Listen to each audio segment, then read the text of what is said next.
Boas pessoal, daqui é o Blue, sejam muito bem-vindos a mais um vídeo e hoje eu vou reagir aqui a um vídeo chamado Dialetos Portugueses do Uruguai. É um vídeo do canal Mundano, eu vou deixar o link do vídeo original aqui na descrição. Deixem sempre um apoio no vídeo original, isso é muito importante. E vamos lá ver aqui então dialetos da língua portuguesa no Uruguai. Provavelmente eu acredito que esses dialetos existem por causa do Brasil, não é? Que é um país enorme, faz fronteira com o Uruguai, que é um país mais pequeno. Mas é isso que vamos ver. Antes de mais nada, se ainda não me seguem no Instagram, sigam-me aí. O link está aí no primeiro comentário fixado. Passem por lá e bora lá ver aqui então os dialetos portugueses do Uruguai. Bora lá.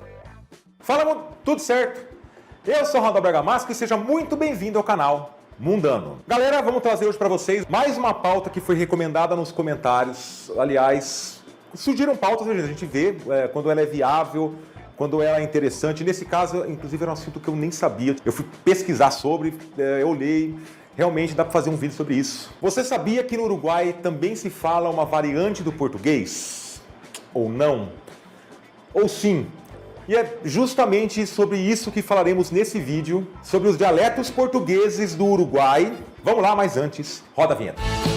Então, no Uruguai fala-se português. Mano, eu sempre pensei que o Uruguai era um país de língua espanhola, e tanto quanto sei, é mesmo. Mas, pelos vistos, também se fala português. Provavelmente por causa do Brasil, né? Para começar, aquele raio-x maroto e esperto do país que a gente vai falar. Então estamos falando sobre a República Oriental do Uruguai. É o segundo menor país da América do Sul, fica só atrás do Suriname. O Uruguai é um pouco menor que o estado brasileiro do Paraná e ele está subdividido em 19 departamentos, que equivale mais ou menos a nossos estados do Brasil, tá? E o Uruguai abriga 3,5 milhões de habitantes. A capital Tem mesmo muito poucas pessoas. Aliás, até para Portugal, que é o meu país, não é? Que é um país que não é muito grande, mas mesmo assim, em comparação com Portugal, é um país muito pequeno. Portugal tem 10 milhões de habitantes, o Uruguai só tem 3. É muito pouca gente. é Montevidéu, com 2 milhões de habitantes, ou seja, 55% dos uruguaios estão na área metropolitana da sua capital. E o Uruguai é uma república presidencialista. O mandato do presidente dura 5 anos, sem possibilidade de reeleição imediata. E desde 2020 ele é presidido pelo Luiz Lacalle Pou. A língua oficial é o espanhol, é a moeda utilizada no Uruguai, é o peso uruguaio. E Uruguai vem da língua tupi e significa Rio dos Pássaros Pintados. Vamos lá, história resumida do Uruguai. Vamos colocar num bloco só, rapidinho, que isso aqui vai ser importante para embasar justamente o tema desse episódio. O território uruguaio ele já era habitado ali por ameríndios, quando os espanhóis desembarcaram por lá em 1516.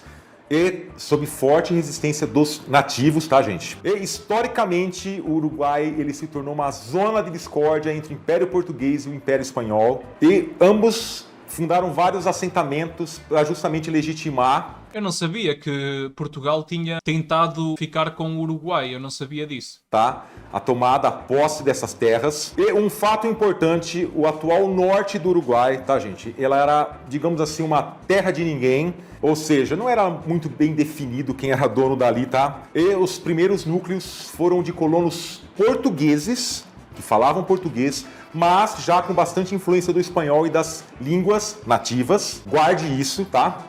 E entre 1825 e 1828, o Império Brasileiro e as Províncias Unidas do Rio da Prata, que é a atual Argentina, eles travaram uma guerra aí pela posse da província Cisplatina, tá? Que era uma província brasileira e tinha esse nome, Cisplatina.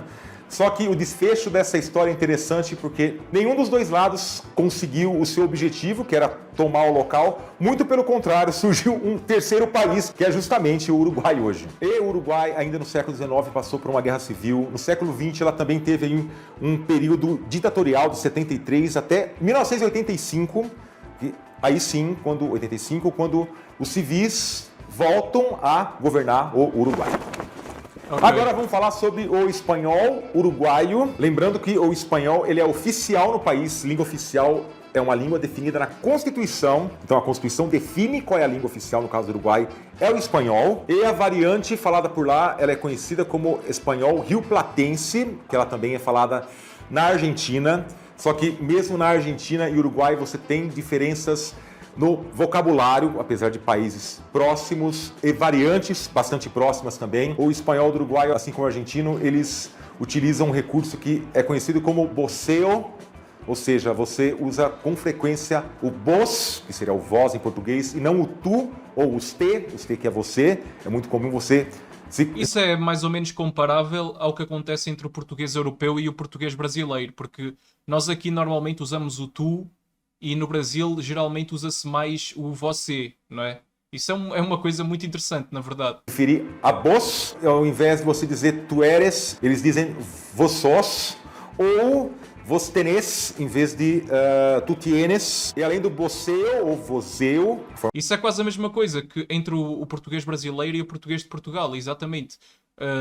Normalmente no Brasil as pessoas dizem você tem e em Portugal nós dizemos tu tens. Ou seja, também existe uma semelhança também existe uma semelhança na língua portuguesa, muito interessante. Forma portuguesada.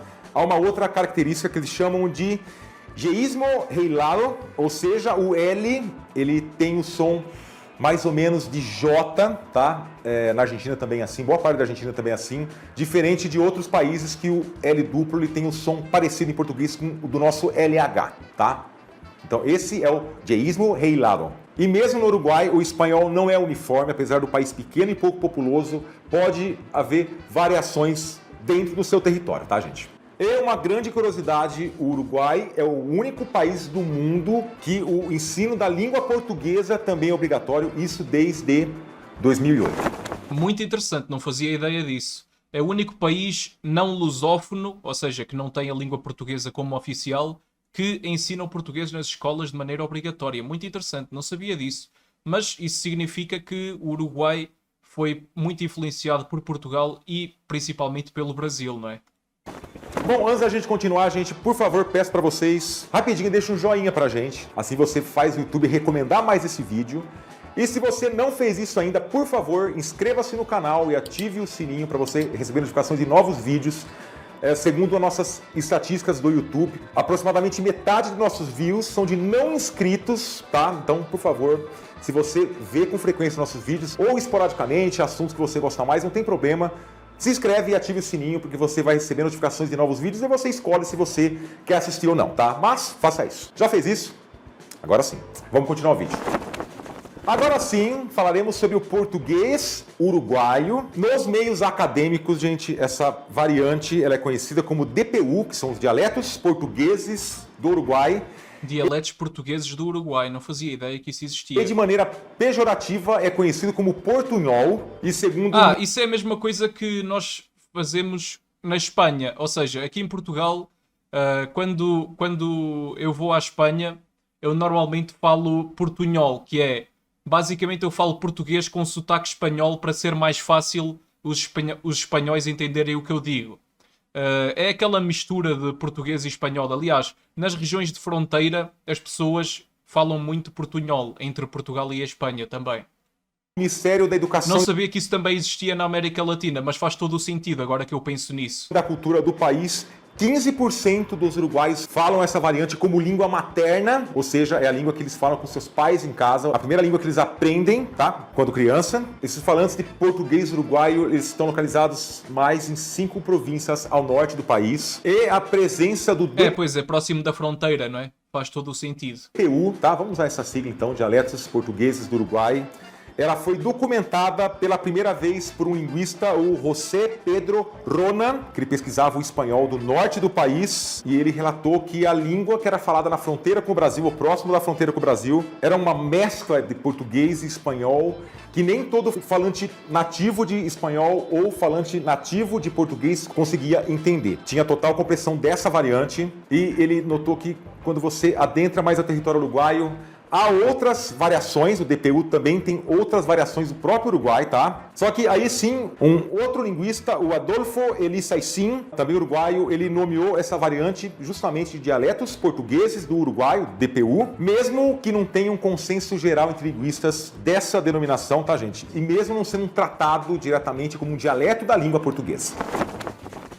Então, algumas características desse português uruguaio é importante a gente ressaltar, viu, gente, que é só a forma falada nas cidades onde se usa esse dialeto. A forma escrita é usada o espanhol, porque não existe uma forma escrita ou qualquer gramática ou qualquer regulação dessa variante. Ele é falado nos departamentos de Artigas e Ribera, onde elas são mais usadas, mas também é falado em Salto, Tacuarembó e Cerro Largo. Eu separei algumas palavras aqui do DPU, logicamente é a forma falada escrita, tá? A gente está escrevendo como eles falam em relação ao português e espanhol. Por exemplo, no português uruguaio, no DPU, eles usam a palavra papa, que em português é batata, em espanhol também é papa. Em DPU, essa é a palavra peixe, que parece mais com peixe em português e é pez em espanhol. Cisco em DPU, que em português é lixo, em espanhol é basura. Olho em DPU, que é olho em português e orro em espanhol. É interessante porque é mesmo uma mistura das duas línguas. Muito interessante. As palavras basicamente são misturadas entre as duas línguas. Pel em DPU, que é pele em português e piel em espanhol. Veia em DPU, que é velha em português ou vieja em espanhol. E brasileiro, que é brasileiro em português e brasileño em espanhol. E para a gente fechar, vamos falar aqui sobre a Fronteira da Paz, La Frontera de la Paz, que é um trecho da divisa do Brasil e Uruguai entre as cidades de Ribera, ou Rivera, que fica no Uruguai, e Santana do Livramento, que fica no estado do Rio Grande do Sul, aqui no Brasil. E esse principal símbolo é uma praça internacional, tá, gente? É a única praça binacional do mundo, a divisa ela passa no meio, então uma parte do Brasil, outra parte é do Uruguai. Muito interessante, é uma praça que pertence aos dois países, está dividida. Foi inaugurada em 1943, em plena Segunda Guerra Mundial. Nessas cidades é muito comum, numa mesma família, você ter brasileiros e uruguaios ou pessoas com dupla nacionalidade. E há pessoas que moram do lado e trabalham do outro lado. E é comum as pessoas falarem em espanhol e a outra responder em português ou vice-versa. E além, lógico, da presença aí do DPU, que aquela versão, aquela variante é conhecida como riverdense ou portunhol de Rivera, que é uma variante que quase todos entendem dos dois lados. Então, tá aqui uma curiosidade para vocês, um pouquinho aí sobre o DPU, os dialetos portugueses do Uruguai. E chegou ao fim mais um vídeo do Mundano. Eu gostaria muito de agradecer se você chegou até aqui. Mano, muito interessante este vídeo. Deixem um apoio no vídeo original, eu vou deixar o link aqui na descrição. E digam aí o que é que vocês acharam sobre isto. É assim, eu achei muito interessante porque eu não tinha noção disto, mas agora que eu penso faz todo o sentido, porque na realidade o Uruguai é um país muito pequeno que faz fronteira com o Brasil, que é um país enorme, e é normal que existam muitas influências brasileiras no Uruguai. Aliás, existe uma coisa parecida entre Portugal e Espanha na região da fronteira. Eu acho que nas regiões fronteiriças entre dois países isso costuma acontecer muitas vezes, essa mistura de linguagens e de culturas até, pessoas que vivem de um lado da fronteira e vão trabalhar para o outro. Eu acho que isso é muito comum ao redor do mundo e é um fenómeno muito interessante. Digam aí nos comentários a vossa opinião em relação a isto. Não vou embora do vídeo sem deixar um like, isso é muito importante. Inscrevam-se no canal se ainda não o fizeram e cliquem no sininho para não perderem notificações quando eu postar um vídeo novo. É isso, muito obrigado a toda a gente que acompanhou até aqui, muito obrigado mesmo. Eu sou o Blue e até ao próximo vídeo. Muito obrigado a todos os membros aqui do canal, muito obrigado mesmo. Se vocês também quiserem dar um apoio aqui ao canal, cliquem no botão Seja Membro e vejam os benefícios. Muito obrigado a todos que puderem fazer isso e muito obrigado a todos os que já são membros.